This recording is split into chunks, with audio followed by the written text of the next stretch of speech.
Semakin banyak anak umat Islam yang subscribe media-media Islam daripada kita subscribe media-media maksiat. Paling tidak orang-orang yang menonton acara-acara agama hatinya berubah jadi lembut, mendapat hidayah dan semua pahalanya untuk orang-orang yang menyebarkan dakwah itu.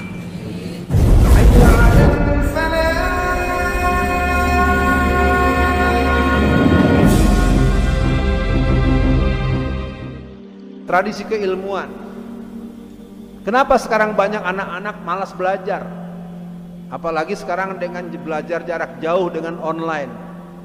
PR-nya susah yang ngerjain mamanya, PR susah yang ngerjain papanya, itu satu. Kalau saya ingin bercerita, kenapa banyak anak-anak kita di zaman sekarang tuh malas belajar? Di samping ini, sebagai satu catatan khusus, keberadaan Android, keberadaan alat-alat medsos ini memang tidak bisa dihindari. Saya akan ulang, saya akan berikan akarnya. Hampir di semua sekolah, maupun sekolah umum atau sekolah taman kanak-kanak atau PAUD, kebiasaan yang paling disenangi oleh mereka itu adalah menggambar. Betul nggak Pak? Ingat kan anak ke sekolah kecil-kecil kalau pulang, gambar. Betul nggak Pak? Ya kita ingat anak kita lah, cucu kita lihat pasti menggambar. Ayo, para jamaah ikuti alur saya. Saya sedang menganalisa kenapa generasi muda kita tuh banyak yang malas belajar. Karena dia ketika kecil dia hobi membuat sesuatu, apakah berupa kerja bentuk prakarya atau berupa gambar atau berupa lukisan atau berupa apa. Ketika dia selesai membuat, tidak ada tempat untuk menanyakan, sekedar untuk memberikan. Saya amati, datang ke pamannya, oh atau Pak D, Pak ini gimana? Sana lagi murajaah. Padahal Anda bisa sebentar saja lihat, berikan, bagus. Datang lagi ke ibunya, mama baru pulang, mama habis meeting pusing. Datang lagi kemana? Akhirnya anak-anak kita itu secara umum tidak pernah punya kebanggaan dengan diri dan hasil kerjanya. Itu poin perhatian. Nah, kemudian dia belajar SD kelas 1, kelas 2, kelas 3. Dia di rumah. Apa yang menjadi pegangan? Kalau bukan ini, nonton televisi atau lihat film-film kartun. Nah, ini perlu saya sampaikan. Suatu hari saya berjumpa dengan seorang manajer produsen film-film kartun. Ternyata film-film kartun dengan berbagai nama itu, dari yang namanya Naruto, SpongeBob, Marsa, Doraemon, dan berbagai nama bintang-bintang film-film kartun itu, kalau jamaah tahu, yang mengerikan itu diantaranya Naruto.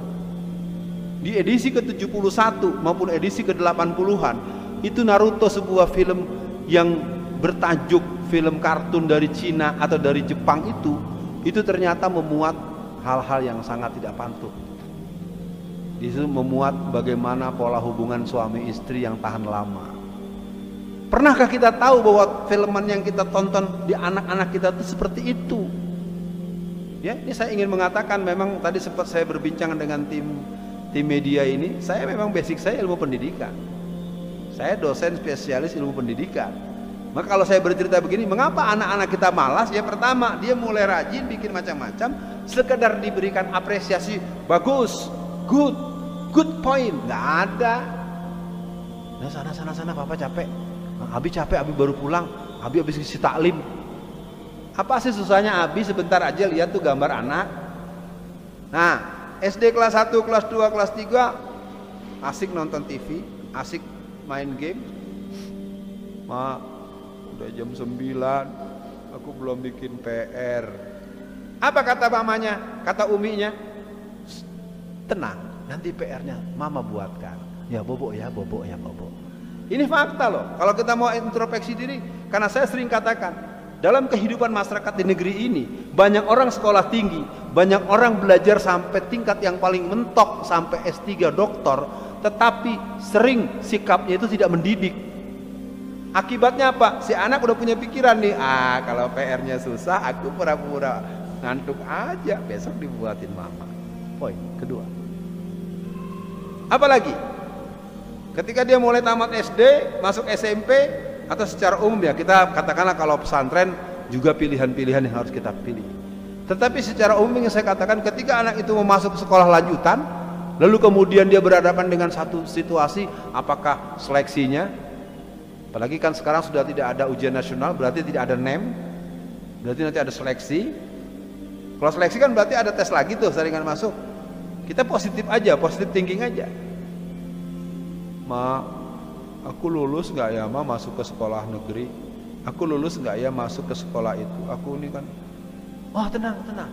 Itu kepala sekolahnya teman mama S2 dulu, teman Umi S2 atau teman Abi S2. Assalamualaikum, halo, masih kenal nggak sama Ana? Oh iya, itu ya, titip ya anak saya yang namanya Fulan. Saya sampaikan ini secara terbuka. Ada kasus yang cukup memalukan di Akademi Pendidikan Militer.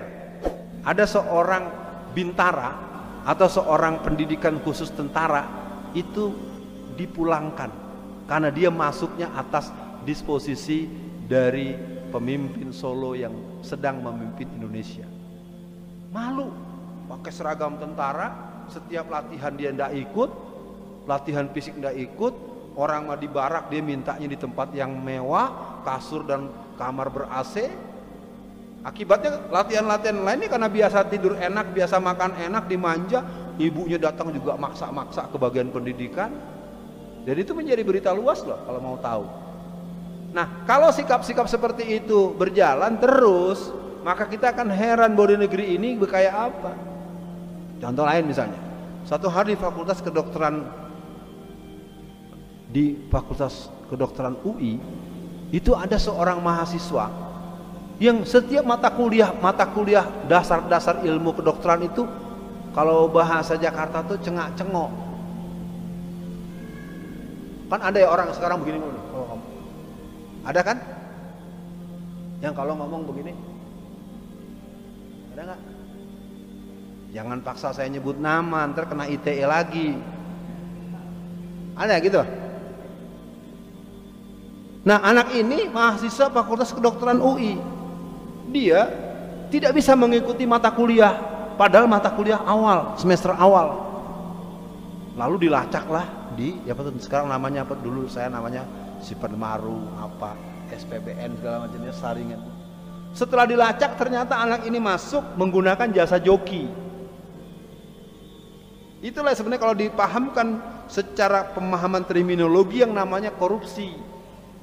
Korupsi itu tidak melulu berurusan dengan uang. Dia bisa merupakan mekanisme kebohongan, yang ujian siapa, yang masuk sekolah siapa. Itu korupsi juga. Bayangkan tuh, kalau di tentara aja kejadian, di kampus perguruan tinggi aja kejadian, nah sama seperti yang terjadi di Ambon. Di Ambon itu ada seorang ibu sudah dioperasi lewat 2 tahun. Di tahun kedua tuh ngeluh sakit perut terus, sakit perut. Lama-lama keluar ujung gunting dalam perutnya. Ini kan malpraktek, dokter yang berbuat begini.